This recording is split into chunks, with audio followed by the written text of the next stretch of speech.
Halo, apa kabar pemirsa podcast Dwi Jendro Foundation? Bertemu lagi bersama saya Ida Bagus Bayu Bramantia dalam Inspirepedia. Dan seperti biasa kita akan menghadirkan tokoh-tokoh yang bisa memberikan kita inspirasi, edukasi, informasi dan juga hal-hal yang lain yang bisa tentunya kita petik maknanya dalam pertemuan hari ini. Inspirepedia bersama Ida Bagus Bayu Bramantia. Selamat menyaksikan. Dan untuk saat ini sudah hadir di studio adalah Bapak Dr. Inyoman Darma Wiyase, SKP, SHMM, MKes, MH. Om Swastiastu, Bapak Darma Wiyase. Om Swastiastu, selamat pagi Pak Gus Bayu. Nggih, sukses sama Bapak. Ini Bapak Darma adalah teman saya satu angkatan S3 di Universitas Udayana. Betul Pak Gus. Gimana Pak rasanya? Gimana rasanya sudah lulus gitu Pak ya? Ini sama seperti nanya ke diri saya sendiri Pak. Ya, begitu selesai ujian terbuka, Nggih. itu plong sudah. Sudah plong ya? Sudah bebas rasanya dari ikatan gitu ya. Nah, itu merupakan suatu kebanggaan bahwa kita sebagai mahasiswa sudah menyelesaikan pendidikan. Iya, di situ kira-kira kebanggaannya bagus. Tapi yang paling penting lagi nanti adalah bagaimana ke depan. Betul. Apa yang bisa kita lakukan setelah kita menyelesaikan pendidikan ini? Ini kalau saya lihat dari bukunya Bapak ini. Sebelumnya para pemirsa podcast Dwi Jendro Foundation, saya ingin memperkenalkan buku yang sudah terbit ya Bapak nggih. Buku yang sudah terbit dengan judul Jaminan Kesehatan Nasional yang Berkeadilan Menuju Kesejahteraan Sosial. Betul, ini Pak. banyak membicarakan mengenai ilmu kesehatan Pak yang berhubungan dengan kesehatan. Nggih. Dan di sini kalau saya baca nih teman-teman ya, dari biografi beliau dan sebagainya. Tadi saya sudah sebutin dari awal ini Bapak. Dr.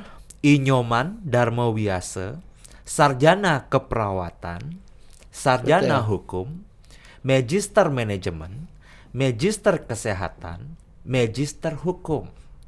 Kira-kira mau nambah yang di belakang apa di depan lagi nih Pak? Kalau di depan harus profesor ini Pak ya. Mudah-mudahan ke Mudah-mudahan. depan. Perlu Pak Gus ketahui juga bahwa sebenarnya saya alumni di Universitas Dwi Jendro ini. Ini dia. Dari tadi saya nganterin bapaknya dari depan sampai ke belakang. Bapaknya cuma wow. Udah bagus sekarang Pak ya? Lebih bagus Perkembangannya luar biasa. Perkembangan gedung, fasilitas pelayanan di pendidikan. Saya lihat, saya terheran, perkembangannya sudah begitu luar biasa.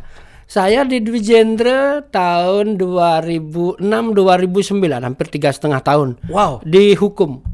Di Fakultas Hukum Dwi Jendro. Bapak ini kok di mana-mana jadi yang terbaik ya? S1 yang terbaik, S3 yang terbaik. Kita sama-sama yang terbaik loh, Pak. Sombong dikit, Pak. Sombong dikit. Sombong tapi itu yang positif, Bapak. Betul. Untuk memotivasi diri. Betul.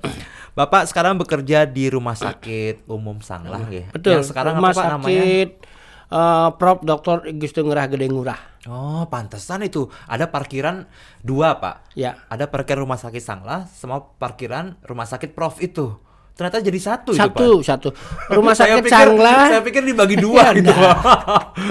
Rumah Sakit Sanglah itu sejak tahun 2022 itu berubah nama menjadi Rumah Sakit Prof. Dr. Gusti Ngurah Gede Ngurah. Rumah Sakit Prof. Ngurah singkatnya.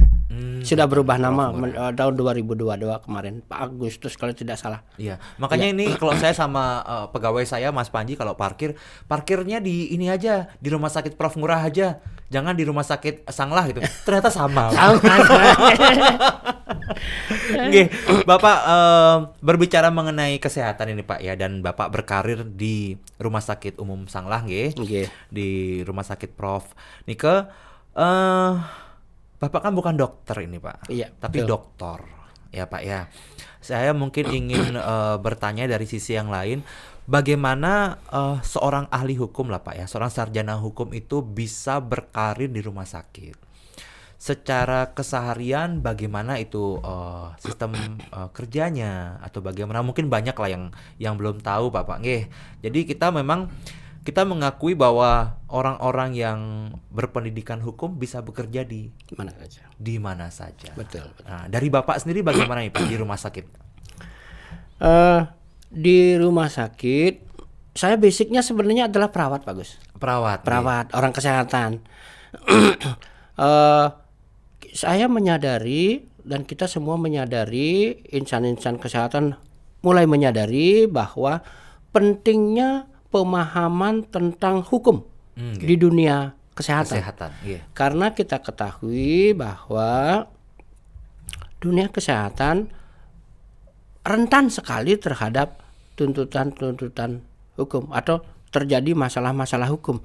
Karena yang dilayani oleh profesi kesehatan adalah orang sakit, manusia. Ya, bukan tidak mungkin masyarakat atau penerima layanan kesehatan merasa tidak puas. Betul, Bapak. Apalagi saat ini informasi tentang atau pengetahuan tentang hukum gampang sekali didapatkan. Sedikit-sedikit masyarakat menganggap bahwa ini ada kekeliruan atau kesalahan terhadap pelayanan yang diberikan kepada mereka bisa menuntut di situ. Betul. Ya, banyak sekali kasus-kasus tuntutan masyarakat terhadap pemberi layanan kesehatan. Oleh karena itu, saya menganggap bahwa harus orang-orang kesehatan, perawat, dokter harus memahami tentang hukum sehingga bisa menghindarkan diri dari tuntutan atau masalah-masalah hukum yang terjadi, terus kemudian bagaimana memberikan pelayanan yang dapat memberikan kepuasan dan kenyamanan. Nah, itu. Terus kemudian saat ini memang di rumah sakit ada bagian hukum, tetapi bukan mengkaji tentang MOU yang dilakukan dengan pihak ketiga. Terus kemudian bagian hukum rumah sakit juga melakukan review terhadap pedoman-pedoman SOP. Apakah SOP itu masih tetap bisa berjalan? Terus kemudian apakah SOP itu tidak berbenturan nanti dengan masalah-masalah hukum? Nah, apakah tidak bisa nanti takutnya nanti adalah SOP-nya berbenturan dengan masalah hukum? Ya, tentu petugas kesehatan bisa kena, rumah sakitnya sendiri sebagai institusi pemberi pelayanan bisa kena.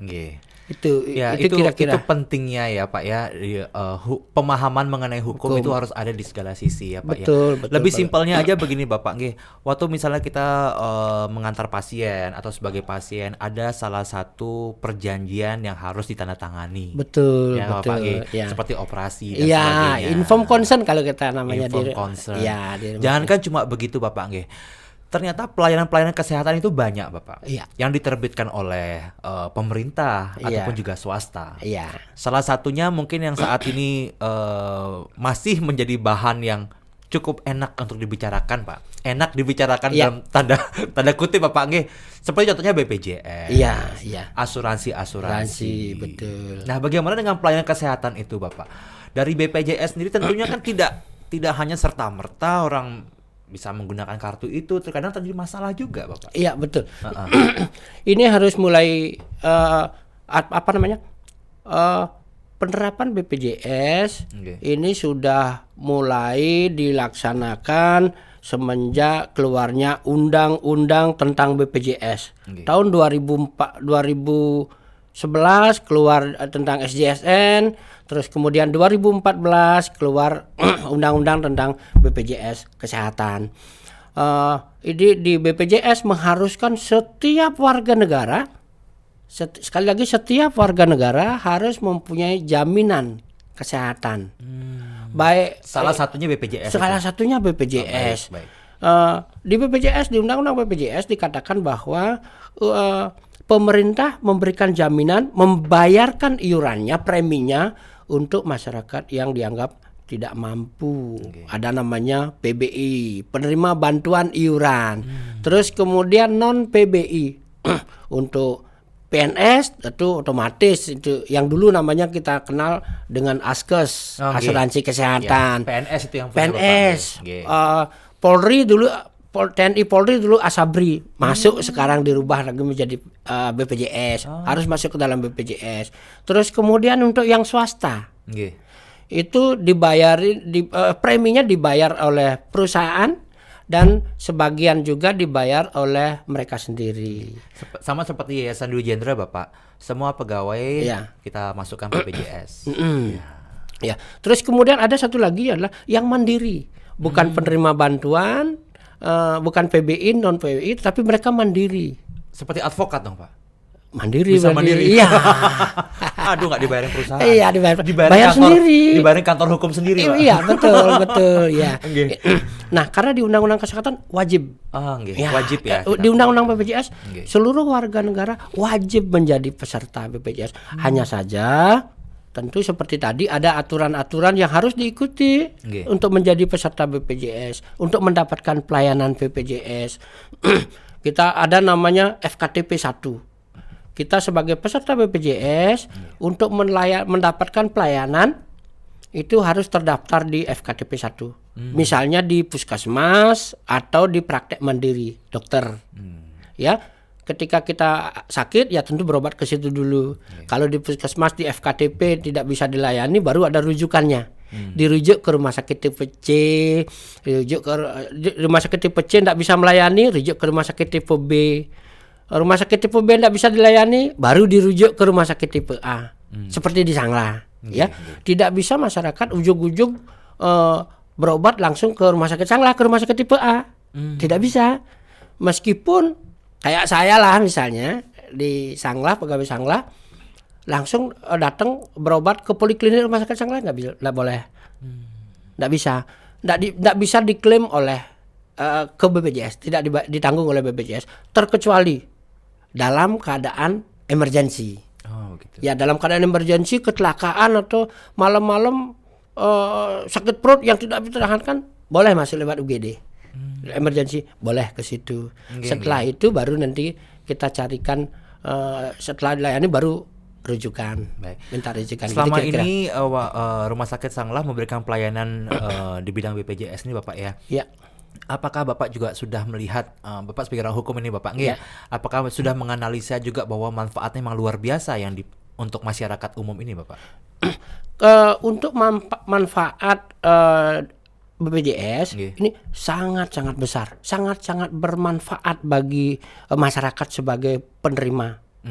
Hanya saja kadang-kadang kita yang tidak tahu, masyarakat yang kurang paham tentang prosedur mendapatkan pelayanan itu. Nah, itu Bapak. Ya, bisa Bapak jelaskan sedikit Bapak? Ya, untuk seperti tadi saya jelaskan bahwa untuk mendapatkan pelayanan BPJS tentu masyarakat awalnya adalah ke FKTP 1, ke puskesmas. Ke puskesmas atau ke dokter prakteknya di mana dia terdaftar. Ketika di situ tidak bisa dilayani baru dirujuk ke rumah sakit tipe C, rumah sakit tipe C nggak bisa melayani ke tipe B, ke tipe B tidak bisa melayani baru ke rumah sakit Sanglah. Terus kemudian saat ini masyarakat yang kurang paham tentang itu sehingga terkesan itu bolak-balik, terkesan itu menambah birokrasinya bertambah panjang, kesannya seperti itu. Mereka merasa begini Bapak, saya mau sehat aja susah sekali, katanya mau berobat aja susah sekali, katanya diberikan pelayanan dengan BPJS, tapi kok syaratnya agak susah sekali. Gitu. Kesannya seperti itu. Tapi sebenarnya kalau dijalani prosesnya itu selesai juga. Karena BPJS jaminan kesehatan di Indonesia kalau kita sudah terdaftar dan aktif sebagai peserta, bayar iurannya aktif, ini jaminannya bisa tidak terbatas gitu, sepanjang sesuai dengan hak-hak kita, kelasnya misalnya. Kelasnya. Ya, kelas perawatannya. Kalau kita misalnya mendaftar sebagai peserta BPJS kelas 3, tentu pelayanannya adalah pelayanan kelas perawatan kelas 3. Kalau memang kita misalnya terdaftar di kelas 1, tentu iurannya kelas 3, kelas 2, kelas 1 agak berbeda. Ya, tentu kelas perawatannya nanti berbeda. Hanya kelas perawatan yang membedakan. Baik Bapak. Tadi Bapak waktu awal kan menyampaikan bahwa Rumah Sakit Sanglah juga pelayanannya juga BPJS Bapak. Nggih. Betul. Nah, sekarang Bapak juga di bidang hukum, tentunya banyak sekali hal-hal yang tentunya berdampak pada satu apa ya Pak ya, permasalahan hukum ini Pak. Ya, biasanya sering terjadi apa dan bagaimana penanganannya saat itu Pak, sehingga mungkin malahan lebih paham ya. Terkadang orang setelah mendapatkan masalah, kita berikan pemahaman malah lebih paham lagi. Iya. Iya Bapak ya. Yang sudah terselesaikan seperti apa itu contohnya Bapak? Nggih. Di BPJS perlu diketahui juga Pak Gus bahwa saat ini ya apa namanya, dari hasil disertasi saya yang kita tulis kemarin, disertasi saya sebenarnya berjudul adalah Pengaturan Jaminan Kesehatan Nasional Berbasis Keadilan dan Kesejahteraan Sosial. Sudah dianggap adilkah itu Pak? Udah adil nggak? Nah, itu yang perlu dipertanyakan. Karena kan orang hukum begitu Pak. Iya, adil betul. apa tidak? Iya. Terus kemudian disertasi itu juga sudah saya terbitkan dalam bentuk buku. Betul. Nah, ya. Saya sampaikan tadi Pak ya. Ya, betul. Berjudul Jaminan Kesehatan Nasional yang Berkeadilan Menuju Kesejahteraan Sosial. Di disertasi itu saya menemukan bahwa ada sedikit tumpang tindih aturan. Di Undang-Undang BPJS, setiap warga negara wajib menjadi peserta BPJS. Ya. Terus kemudian kalau kita bandingkan dengan Undang-Undang Pemerintahan Daerah, ya, Undang-Undang Pemerintahan Daerah, di situ dikemukakan bahwa jaminan kesehatan merupakan apa ya istilahnya,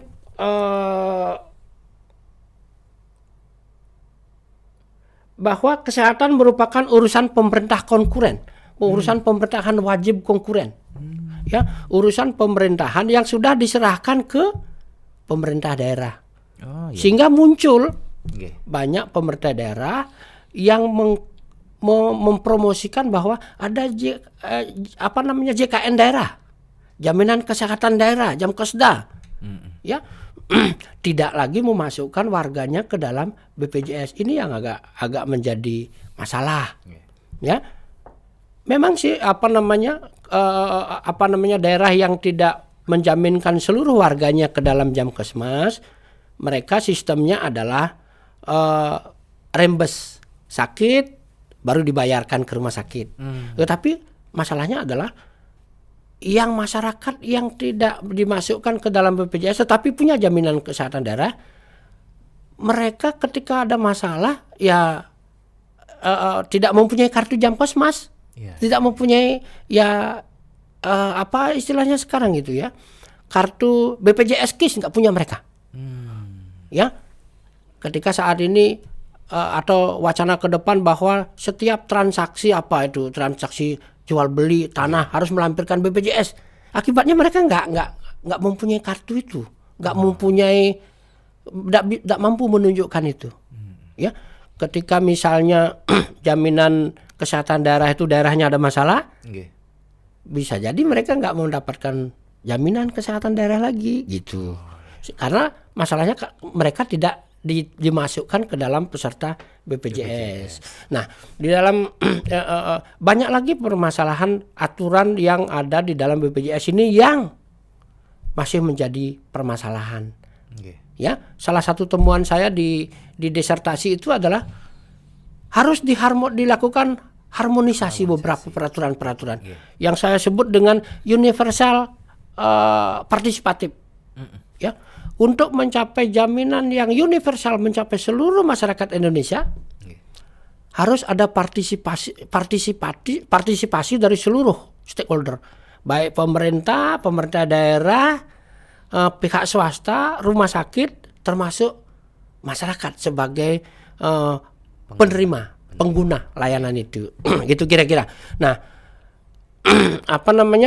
terkait dengan pertanyaan Pak Gus tadi mengenai permasalahan-permasalahan yang sering terjadi dalam pelayanan BPJS, saya kira masyarakat sebagai penerima khusus layanan kesehatan, khusus di rumah sakit, saya kira sudah mendapatkan hak-haknya. Ya, hanya saja lebih banyak permasalahan yang muncul adalah akibat ketidaktahuan masyarakat tentang prosedur mendapatkan pelayanan yang tadi. Misalnya, contohnya, kartu BPJS-nya tidak aktif nih. BPJS punya aturan bahwa harus dibayar dulu preminya, lunasi dulu preminya, berapa bulan lagi baru bisa aktif. Ini yang kadang-kadang tidak diketahui masyarakat. Terus kemudian kita sudah berkoordinasi lagi dengan rumah sakit pasti sudah kerjasama dengan BPJS, berharap bahwa di setiap rumah sakit itu harus ada petugas BPJS, karena sering sekali masyarakat komplain terhadap pelayanan BPJS, sebenarnya terhadap BPJS-nya, bukan terhadap pelayanannya. Ya dampaknya ya petugas kesehatan yang di rumah sakit yang mendapatkan komplain, jadi kena gitu. Tetapi kalau kami di Rumah Sakit Sanglah kebetulan ada petugas BPJS, ya secara otomatis kita rujuk ke mereka. Ini ada permasalahan gini loh, ini mohon dibantu diselesaikan. Gitu kira-kira, Pak Gus. Karena sebenarnya begini Bapak, memang kalau dibilang bahwa setiap warga negara Indonesia wajib memiliki BPJS. Betul, menjadi peserta BPJS, akan tetapi belum semuanya ini Pak. Betul. Nah, mungkin solusi yang salah satu yang bisa dapat berikan kepada pemirsa yang mungkin belum mempunyai BPJS itu adalah, kalau ada pertanyaan mengenai BPJS mungkin bisa dulu datang ke Sanglah ya Bapak ya, karena bisa dirujuk di sana ya. Karena begini Bapak, orang Denpasar, orang Bali mau nanya tentang sesuatu yang berhubungan dengan kesehatan itu larinya kemana Pak? Biasanya mereka berpikir pertama adalah rumah sakit umum Sanglah. Itu dulu Pak. Jadi dengan demikian mungkin juga satu apa ya Pak? Saya sebagai warga negara Denpasar Bapak kemana-mana pasti bilangnya rumah sakit Sanglah dulu deh. Rumah sakit Sanglah dulu deh gitu. Ini juga mungkin sebagai himbauan juga nih Bapak untuk Rumah Sakit Sanglah supaya meningkatkan lagi pelayanannya dalam bidang apapun Pak. Kan begitu Bapak. Karena orang-orang sudah berpikir Rumah Sakit Sanglah deh, Rumah Sakit Sanglah dulu gitu. Dari pelayanan yang sifatnya mungkin kita mencari yang kelas A ada di sana, kan begitu Bapak. Betul. Sampai yang mungkin membantu masyarakat yang kurang mampu juga bisa di sana, begitu Pak. Jadi seperti one stop service healthy gitu Pak. Jadi ya kita harapkan juga Rumah Sakit Umum Sanglah bisa semakin meningkatkan diri Bapak. Sekarang kan sudah bagus, karena tinggal ditingkatkan lagi, tinggal didengarkan keluhan-keluhan warga. Mungkin Bapak seperti Bapak mungkin kita sebagai orang hukum kan selalu melihat researchnya secara empiris juga di lapangan seperti apa. Tidak hanya sekedar melihat adanya satu perjanjian dan sebagainya yang tadi Bapak sampaikan itu. Ternyata di pelayanan-pelayanan itu juga kita harus menghindari adanya atau terjadinya konflik hukum. Betul. Bapak. Betul. Karena hal-hal yang kecil itu semuanya berasal dari ketidakpuasan Pak. Betul. Merasa karena tidak adil Pak. Ya nggak Bapak? Betul. Karena Bapak tadi kan kita orang hukum pasti ngomongnya adil apa tidak, adil apa tidak. Yang ini menang, yang ini kalah. Belum tentu juga yang kalah ini merasa kok tidak adil sih gitu ya. Kan seperti itu Bapak. Betul. Itu pentingnya bagi petugas kesehatan memahami tentang hukum. Memahami tentang hukum sehingga terhindar dari masalah-masalah komplain atau masalah-masalah hukum lah.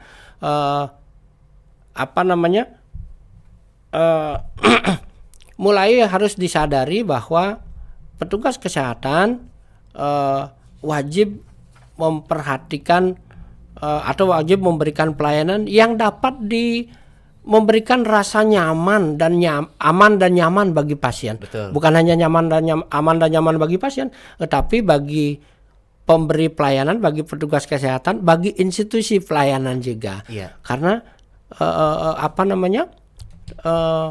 di rumah sakit khususnya adalah merupakan rumah sakit pendidikan, di mana di situ juga ada peserta didik. Ada residen, ada koas, ada mahasiswa keperawatan, ada di situ.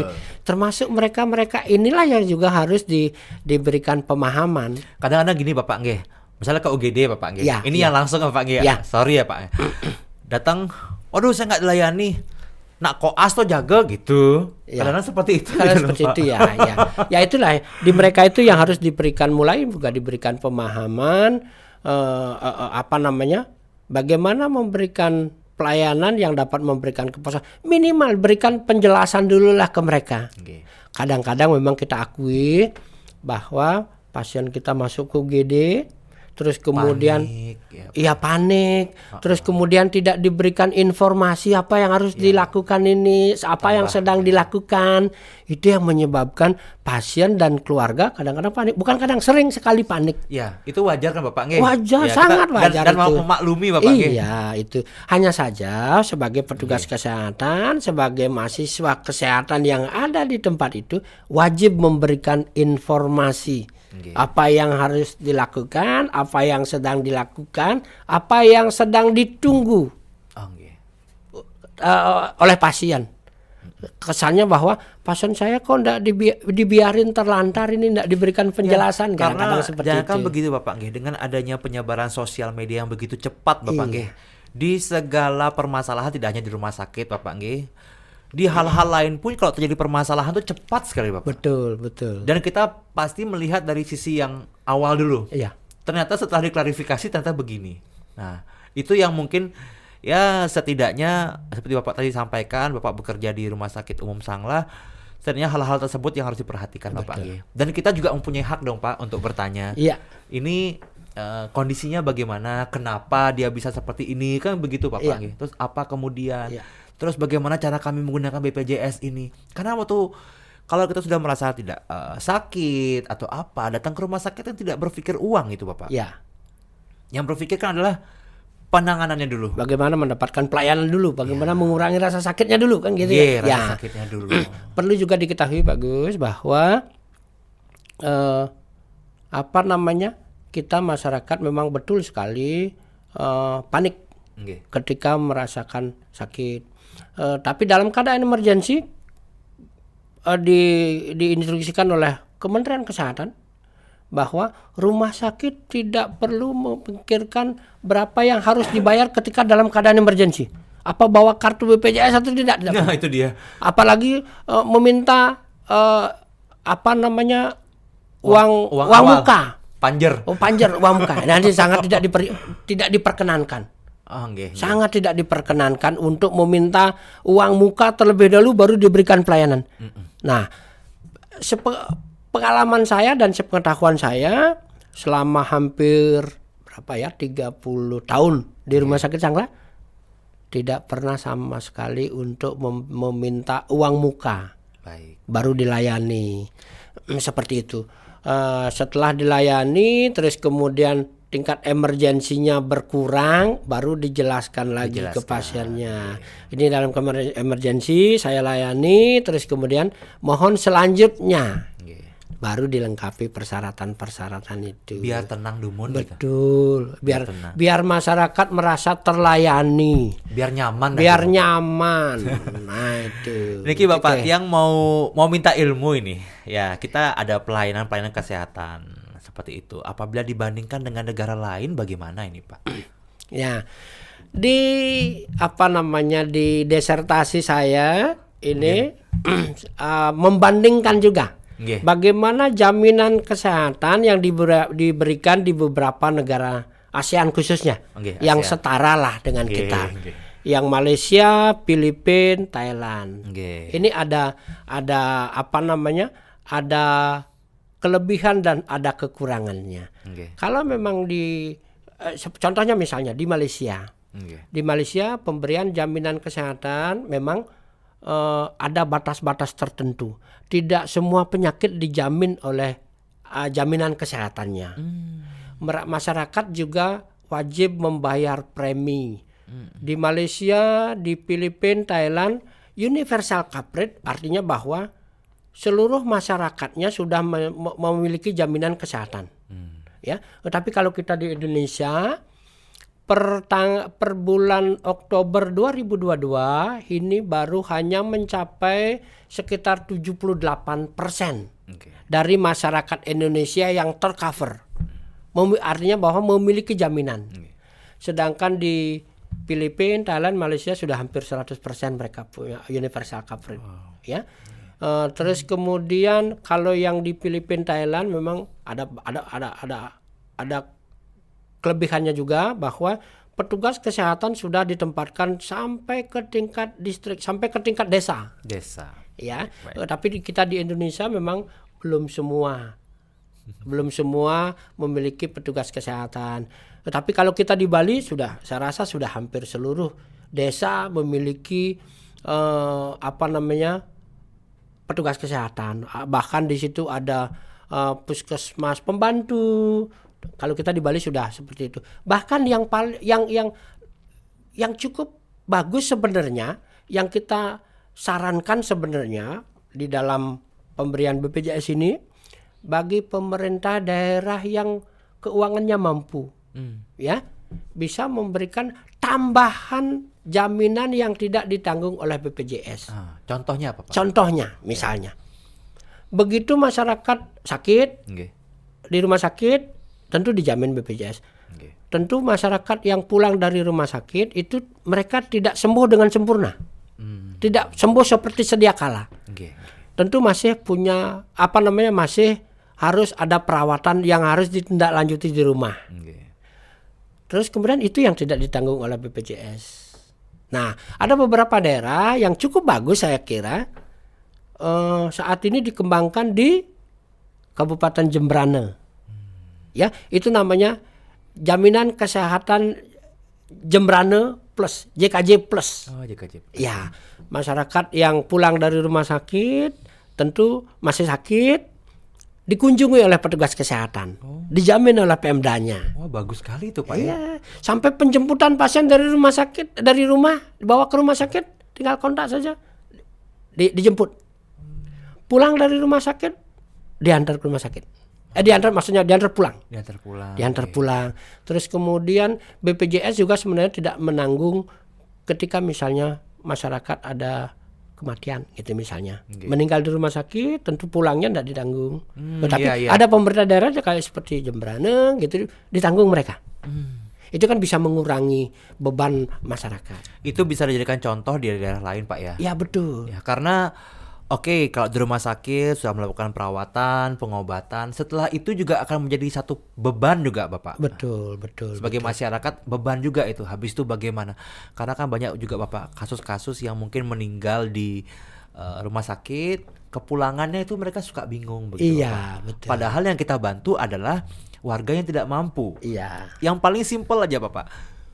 Mengangkat mengangkat jenazah menuju ke rumahnya. Kan begitu, Bapak. Karena betul. Sudah tidak mampu. Iya. Mobil pun tidak punya. Iya. Menyewa ambulans pun mungkin tidak mampu, kan begitu, Bapak. Iya, betul. Tetapi perlu diketahui juga kalau kita lihat di beberapa daerah juga di Denpasar, Gianyar itu, atau malah BPBD provinsi kalau tidak salah. BPBD provinsi mereka menyediakan melayani masyarakat untuk menjemput pasien, terus atau juga mengantar jenazah dari rumah sakit pulang ke rumahnya. Kalau tidak salah itu free. Itu memang belum semua pemerintah daerah, belum semua kabupaten kota yang menyediakan layanan seperti itu. Khususnya adalah bagi masyarakat yang tidak mampu gitu. Inilah dipentingkan adanya orang-orang yang melakukan riset ini, Pak, ya. Riset pelayanan. Riset pelayanan bukan hanya ada di tempat pelayanannya, tetapi di tempat lain, seperti di rumahnya. Seperti contohnya Bapak kan tadi sampaikan, setelah itu bagaimana di rumahnya dilihat, dikunjungi, kan begitu, Bapak. Karena kan itu bagian dari tanggung jawab, Bapak. Betul. Contohnya begini, Bapak, sudah sembuh di rumah sakit, kemudian dibawa ke rumah sakit lagi. Yang akan menjadi pertanyaan masyarakat adalah, benar nggak sih di rumah sakitnya ngerawat dengan baik? Kan begitu jadinya, Bapak. Ada impact-nya. Walaupun mungkin memang di rumah sakit tuntas mungkin pengobatan, tapi di rumah ternyata tidak lakukan dengan baik, tidak diawasi lah, Bapak. Tidak pengawasan dari tenaga kesehatan, Bapak. Makanya kita berharap bahwa saya sebagai petugas kesehatan berharap sebenarnya bahwa jaminan pelayanan kesehatannya yang dijaminkan oleh BPJS ini seharusnya juga bisa mengcover sampai ke pelayanan keperawatan sampai di rumah pasca perawatan di rumah sakit. Kalau seandainya BPJS saat ini memang BPJS tidak menanggung sampai setingkat itu. Nah, kita berharap bahwa ada partisipasi. Ya, itu ya plusnya Pak ya. Iya, plusnya pelayanan itu. plusnya itu. Ya, universal partisipatif. Seperti saran saya, temuan saya yang namanya universal partisipatif, ada partisipasi pemerintah daerah atau swasta misalnya untuk memberikan pelayanan yang tidak ditanggung oleh BPJS Kesehatan. Nah, kayaknya ada beberapa hasil temuan ini. Kalau kita lihat, kalau saya lihat dari RUU Kesehatan yang dibahas dalam bentuk omnibus law, ya itu sudah kita berharap di situ bisa masuk. Berharap bahwa seluruh pemerintah daerah bisa memberikan jaminan pelayanan kesehatan yang tidak ditanggung oleh BPJS Kesehatan.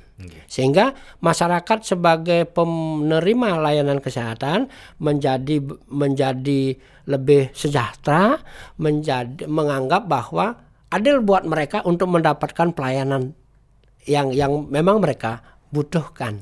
Gitu kira-kira Pak Ges. Ada istilah menuju kesejahteraan. Ya. Menuju kesejahteraan sosial. Baiklah pemirsa podcast Dwi Jendro Foundation, dari tadi saya juga Bapak banyak sekali mengupas isi bukunya Bapak mengenai jaminan kesehatan nasional yang berkeadilan menuju kesejahteraan sosial. Ada hal yang sangat menarik enggak Bapak dari penelitian Bapak yang sudah Bapak tuangkan dalam buku ini sebagai kami yang ingin belajar lebih lanjut mengenai kesehatan di bidang hukum tentunya Bapak ya, di bidang regulasi, di bidang hal-hal yang sifatnya informatif di dalam buku ini Bapak. Apa yang bisa kami dapatkan dari buku Bapak ini yang membuat kami amazing. Kalau saya sendiri sih, kalau saya baca sendiri Bapak, dari daftar isinya nih hal-hal yang bisa menjadi tambahan saya yang luar biasa. Karena dari tadi kan juga Bapak menyampaikan adanya perbandingan dengan negara lain. Itu menambah ilmu bahwa bagaimana pelayanan kita untuk di Indonesia ini. Jadi intinya di dalam buku ini apa yang bisa Bapak ungkapkan yang kami bisa pelajari lebih lanjut di sini Bapak? Iya, makasih Pak Gus. Bahwa di dalam buku ini kita bisa melihat atau membandingkan bagaimana pelayanan kesehatan yang dijamin oleh BPJS Kesehatan, kita bandingkan di negara kita dan beberapa negara ASEAN lah kira-kira. Nah, kita berharap bahwa kedepannya jaminan pelayanan kesehatan yang diberikan oleh BPJS lebih memberikan keadilan dan kesejahteraan kepada masyarakat melalui universal partisipatif itu. Di mana untuk mendapatkan kesejahteraan sosial khususnya pelayanan kesehatan, karena pelayanan kesehatan merupakan hak asasi manusia ya, dijamin undang-undang nomor berapa itu, nomor 38 ya, 38. Kalau di teori hukum namanya teori negara hukum Pak. Teori negara hukum. Ya, ini kita bisa mendapatkan bahwa untuk mencapai universal coverage harus dilakukan partisipasi seluruh warga negara, seluruh stakeholder yang terlibat dalam pelayanan kesehatan, baik pemerintah daerah, di mana juga pemerintah daerah, rumah sakit swasta maupun pribadi, dan yang lebih penting lagi bahwa harus dilakukan harmonisasi beberapa peraturan perundang-undangan. Nah, kalau bahas mengenai peraturan ini Bapak kan sudah sampaikan sebelumnya Bapak ya. Saran Bapak untuk mengharmonisasikan aturan-aturan itu bagaimana itu Bapak? Oke, gini. Di hasil temuan ini bahwa BPJS baik BPJS Kesehatan maupun BPJS Ketenagakerjaan adalah merupakan lembaga pemerintah yang langsung bertanggung jawab kepada Presiden. Baik. Ya, terus kemudian kementerian terkait, Kementerian Kesehatan, Kementerian Ketenagakerjaan tidak kelihatan terlibat di dalam aturan ini. Tetapi dalam implementasinya lebih banyak kementerian inilah yang terlibat dalam dalam perencanaan anggaran, terus kemudian pembuatan aturan, lebih banyak adalah kementerian. Ya, kita berharap bahwa biar tidak terjadi tumpang tindih kewenangan dalam pengaturan BPJS, kita berharap bahwa pengaturan BPJS tidak hanya bertanggung jawab kepada presiden, tetapi dirubah sedikit kalau boleh, bahwa BPJS bertanggung jawab kepada presiden melalui kementerian, baik Kementerian Kesehatan maupun Kementerian Ketenagakerjaan, sehingga kementerian mempunyai kewenangan untuk mengawasi, terus kemudian membuat regulasi, membuat aturan-aturan yang terkait dengan pelayanan kesehatan. Ya, itu yang kita harapkan, sehingga Kementerian Kesehatan atau kementerian terkait mempunyai kewenangan lebih untuk mengawasi BPJS. Karena sekarang ini tidak ada kewajiban BPJS mengawasi, Kementerian Kesehatan mengawasi, tapi nyatanya mengawasi. Nah, itu kan melampaui kewenangannya. Melampaui kewenangan. Ya, itu legalitasnya tidak ada ya. Legalitasnya tidak ada. Dan itu saya lihat sudah sempat kita diskusikan dengan beberapa teman-teman di kementerian juga. Itu kalau saya lihat dari draft RUU Kesehatan yang sedang dibahas dari Omnibus Law, narasi itu sudah muncul bahwa BPJS bertanggung jawab kepada presiden melalui Kementerian Kesehatan dan Kementerian Ketenagakerjaan, sehingga punya kewenangan di situ, tidak melampaui kewenangannya. Dan satu lagi, bahwa ada kewajiban harusnya diharmonisasi aturan tentang BPJS ini dengan Pemda yang tadi. Ada kewajiban pemerintah daerah untuk mendaftarkan atau memasukkan warganya yang tidak mempunyai jaminan BPJS ke dalam BPJS, tidak lagi membentuk jaminan kesehatan daerah.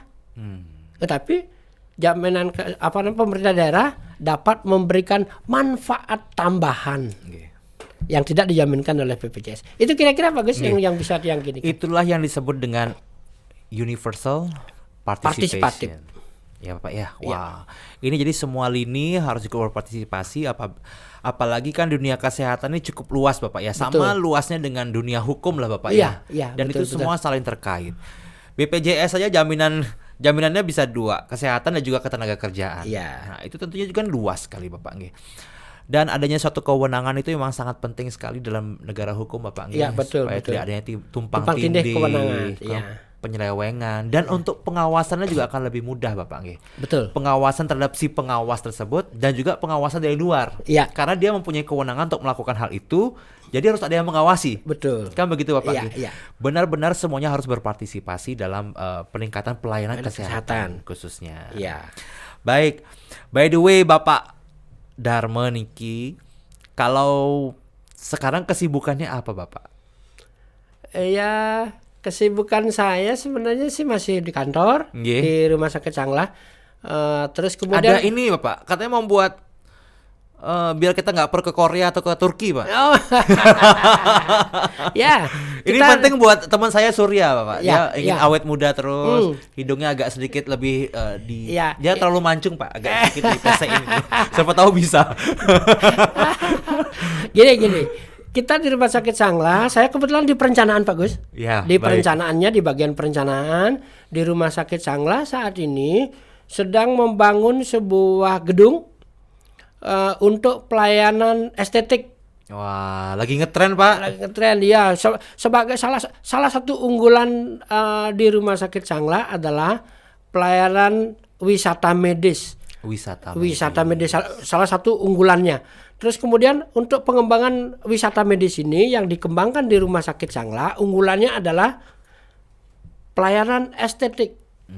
Yang orang saat ini perlu diketahui bahwa hampir rata-rata dari tahun 2020, 2021, 2022 rata-rata hampir 2 juta orang Indonesia berobat ke luar negeri. Ya. Bahkan kadang-kadang untuk mempercantik diri. Betul. Ya, ke Korea, ke Turki. Okay. Nah, dalam rangka itu pemerintah Indonesia menunjuk Rumah Sakit Sanglah atau yang kita sebut sekarang adalah Rumah Sakit Prof Ngurah untuk sudah dibangunkan gedungnya untuk memberikan pelayanan estetik. Ya, itu sudah kerjasama dengan Korea, Sun Hospital Korea. Nggih, rumah sakit Bapak nggih. Rumah sakit di Korea. Karena memang banyak kekhawatiran para pengguna pelayanan seperti ini Bapak nggih, estetik ini kan dia lebih memilih rumah sakit Bapak nggih. Karena pelayanan lebih mudah, lebih dipercaya daripada klinik-klinik Bapak. Iya. Di Rumah Sakit Sanglah sudah kerjasama dengan Sun Hospital di Korea. Kementerian Kesehatan dan Rumah Sakit Sanglah sudah berkunjung 2 kali ke Korea. Terus kemudian pihak Korea sudah berkunjung juga ke Rumah Sakit Sanglah, khususnya ke gedung itu. Mudah-mudahan dalam pertengahan tahun 2023 ini sudah pelayanan itu sudah bisa berjalan dengan baik. Itu kira-kira Pak Agus. Di samping memang ada beberapa bangunan gedung untuk pelayanan KIA. Ini sedang dalam proses pembangunan KIA juga. Ya? Kesehatan ibu dan anak. Kesehatan ibu anak merupakan pelayanan yang dia dibuat lebih spesifik. Lebih spesifik ibu anak, karena ketahui bahwa masalah-masalah kesehatan ibu dan anak di Indonesia masih cukup tinggi. Stunting, stunting, terus kemudian angka kematian ibu melahirkan, angka kematian anak masih cukup tinggi. Meskipun kita di Bali sih masih di bawah standar nasional, tetapi di luar itu misalnya Bali kan mengcover NTB NTT. Nah, kita berharap bahwa yang di NTB NTT itu bisa rujukannya ke sini, sehingga masalah-masalah angka kematian ibu, angka kematian anak, stunting itu bisa diturunkan lebih signifikan. Itu kira-kira Pak Gus. Perlu disampaikan juga Pak Gus bahwa kita di Sanglah, di Rumah Sakit Sanglah, di gedung estetik itu bukan hanya melayani untuk estetik saja, enggak, tetapi juga mengembangkan untuk wellness. Baik. Yoga, spa. Itu kan bagian dari perawatan tubuh juga itu. Betul, itu kan terkenal juga bahwa orang Bali bisa melakukan sebagai tenaga terapis spa sampai ke Rusia, Turki, sampai ke situ kan, sampai ke luar negeri. Nah, itu juga yang kita buka di gedung itu. Baik. Di gedung itu di samping memang untuk pelayanan medical check up yang premium. Ya, medical check up masyarakat kita kan tidak terbiasa melakukan check up kesehatannya. Betul, takut Pak. Takut ya. Nah, disitulah kami akan buka. Gedung itu mungkin terbaru ya. Gedung itu sesuai dengan aturan Perda Provinsi Bali bahwa boleh bangun gedung lebih dari 15 meter tetapi maksimal 5 lantai. Gedung itu 5 lantai. Terus kemudian ada basementnya juga. Kelas premium, sehingga masyarakat yang ingin mendapatkan pelayanan estetik, spa, yoga dan sebagainya, wellness ya. Silahkan datang. Kira-kira dibuka bulan pertengahan tahun ini. Terima kasih sekali.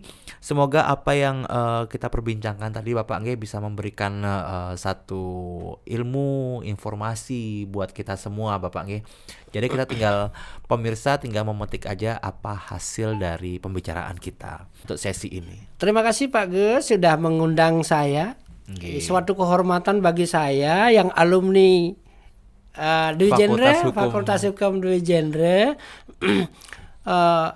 Sekali lagi terima kasih sudah memberikan kesempatan saya untuk berbagi sedikit dengan Pak ya.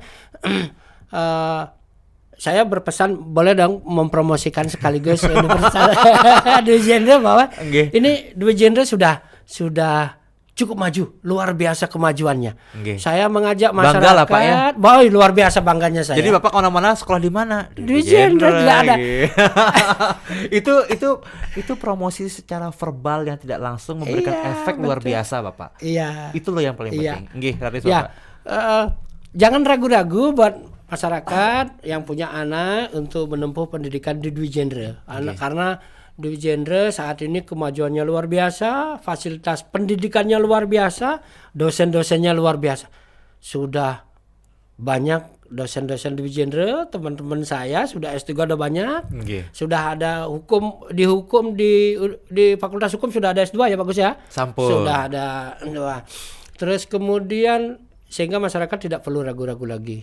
Ya, karena di samping fasilitas dibimbing juga oleh dosen-dosen yang sangat-sangat qualified dalam bidangnya. Itu kira-kira Pak Gus. Terus kemudian saya ingin menyumbangkan buku ini. Baik, terima kasih Bapak. Untuk apa namanya? Untuk lembaga kami Bapak. Ya. Ini bisa jadi ya bahan bacaan, bahan rujukan juga buat mahasiswa yang ingin menulis khususnya tentang jaminan kesehatan nasional. Siap. Kira-kira Pak Gus, sekali lagi terima kasih sudah mengundang saya. Terima kasih Bapak. Dan sekalian juga saya ingin menyampaikan Bapak, karena Bapak sudah menyumbangkan buku di lembaga kami ini. Nanti pemirsa podcast Dwi Jendra yang mungkin belum punya kesempatan membeli begitu Bapak, kami sediakan di perpustakaan Yayasan Dwi Jendra, jadi bisa datang ke perpustakaan kami untuk membaca mengenai buku yang sangat-sangat luar biasa ini. Pak Darmo Wiyasa suksema sekali sudah hadir di Yayasan Dwi Jendra. Mohon maaf apabila ada salah-salah kata dalam penyampaian saya kali ini, dan juga kepada pemirsa podcast Dwi Jendra apabila kami mungkin menyampaikan hal-hal yang kurang berkenan Bapak mohon dimaafkan. Dan segala sesuatu yang kami dapatkan untuk hari ini semoga bisa memberikan satu informasi, memberikan satu edukasi dan juga inspirasi untuk para pemirsa podcast Dwi Jendra Foundation. Bapak, yang tutup dengan para Santi Bapak. Om Santi.